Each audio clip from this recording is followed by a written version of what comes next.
He was a quarterback at Washington State University and a Super Bowl MVP. Well, now he's facing domestic violence charges. We look into Mark Rippen's case and how other domestic violence cases are prosecuted in Washington State. The Spokane City Council is looking to buy a building downtown and turn it into a homeless shelter. We break down the measures ahead of the meeting. And these spacesuits protected the men who walked on the moon. Now a group at the Smithsonian are restoring them just in time for Apollo 11's 50th anniversary. Good evening and thank you for joining us. I'm Mark Hanrahan. Good to have you with us. I'm Jane McCarthy. Former WSU quarterback and Super Bowl MVP Mark Rippen pleaded not guilty to a domestic violence charge today. Rippen was arrested yesterday in North Spokane and spent the night in jail. KREM 2 Shayna Waldtower has been reading through court documents and has the latest on the case. Shayna? Yeah, thanks, Mark and Jane. There's quite a bit to dig through today, and I've been going through a lot of court documents, looking through all that happened earlier today and even through last night. Now, court documents say that Rippen was arrested for a domestic violence charge that was involving his wife, those documents say.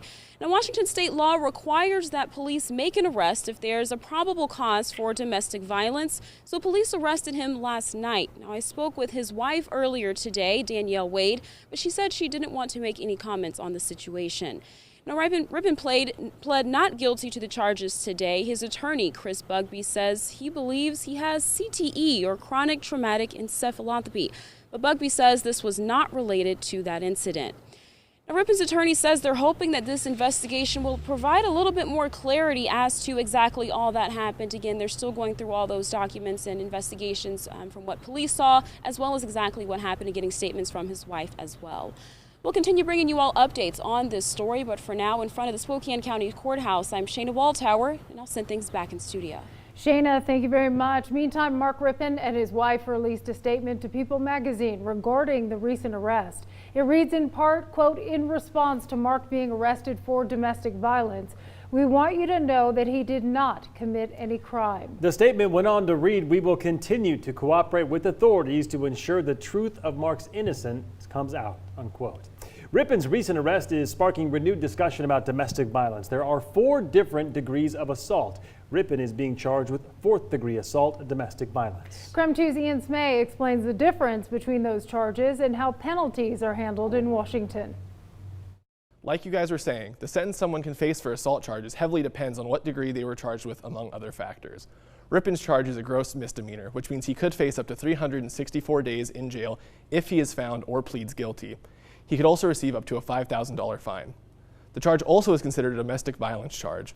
Washington state law mandates that a person found guilty of 4th-degree domestic violence can have their right to own a firearm taken away.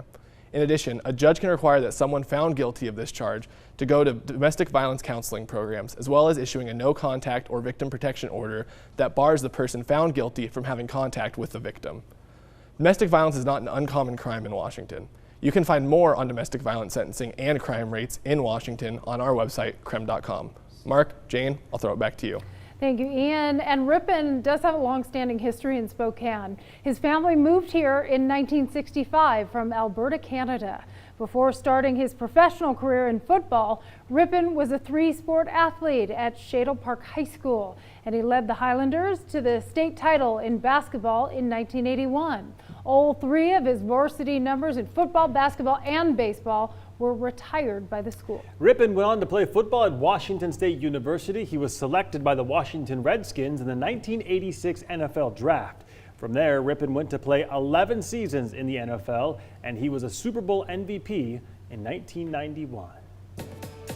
In other news, the Los Angeles Angels pitcher Tyler Skaggs has died. He was just 27 years old.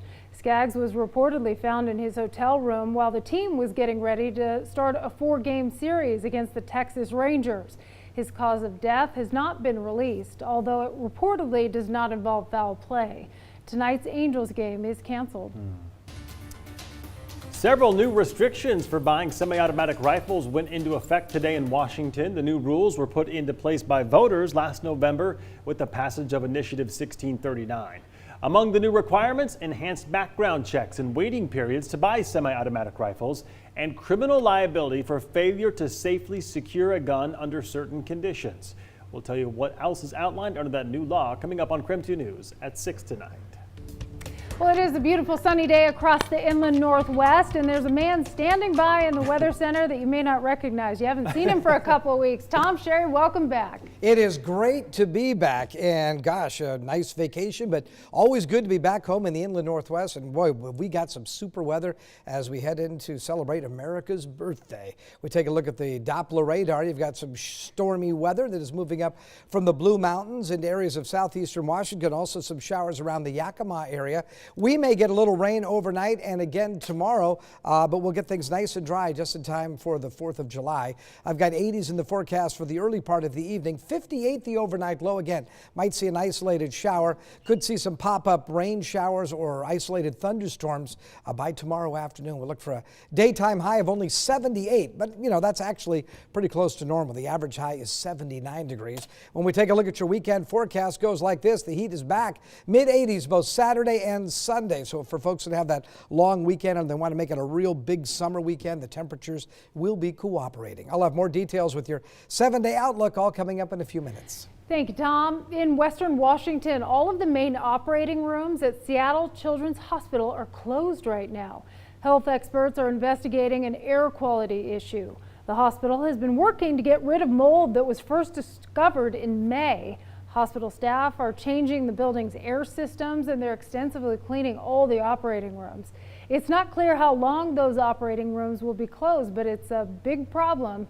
Patients have been notified about the issue. In the meantime, some surgeons and anesthesiologists are working to get additional credentials so they can perform operations at other hospitals.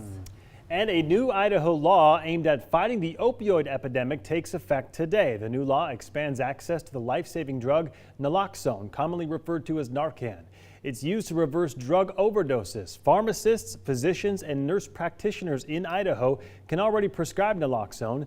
The new law now includes pharmacy technicians. So far, Albertsons has specially trained 8 pharmacy technicians in Boise, and they plan to train more technicians across the state in the coming months.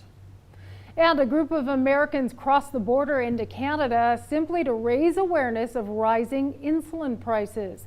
The life-saving drug costs 10 times more in the U.S. than it does in Canada. These prices often force people to ration their insulin. So one woman involved in that group lost her son because of insulin rationing, she says, and now she wants others to know there are options. It's amazing to know that, you know, he would still be alive today if I had known at that time 2 years ago that I had the option to cross the border to purchase completely affordable insulin. The group chose to visit pharmacies in London, Ontario, and that's where insulin was first discovered. Well, happening tonight, the Spokane City Council is making some big decisions for more services for the homeless. One of those measures is a purchase and sale agreement for a new homeless shelter. KREM 2's Casey Decker is live downtown with more on what all these measures would mean for the city. Casey? Yeah, Jane, well, there are actually 3 different measures on the table regarding homelessness tonight. 2 of those have already passed. One of them is the one you mentioned there. The council approved an agreement to purchase property on East Sprague. It used to be a grocery outlet. They're putting down $50,000 in earnest money, basically a deposit. The place could eventually cost $1.8 million, though it could end up being less than that. If it gets purchased, the city wants to turn it into a 24/7 homeless shelter with 120 beds. They want to open sometime in the fall, though originally they'd hoped to open today. Obviously, that's not happening. The second thing, the council agreed to accept about $2 million in grant money for homelessness. That was given by the state to the county, and now the county has handed it off to the city, who will be allocating that money later. And finally, there's a budget ordinance on the table that would give several different organizations some money. Family Promise would get about $120,000 to keep their family beds open. Not too long ago, that organization announced they needed to cut back their beds from 80 down to 30. This money would keep them at 60. In addition, House of Charity would get $200,000 to keep their women's beds open because the city aimed to open a different full-service shelter today. Some of HOC's funding just expired. Since that shelter isn't opening, the city will now look to give HOC a one-time emergency fund to keep their women's beds open for another year. So a lot of stuff going on regarding homelessness here tonight. Like I mentioned, 2 of those things, the shelter purchase and the grant money, those have already passed. It's that new ordinance giving other organizations some money that will still be voted on later tonight. Mark, Jane?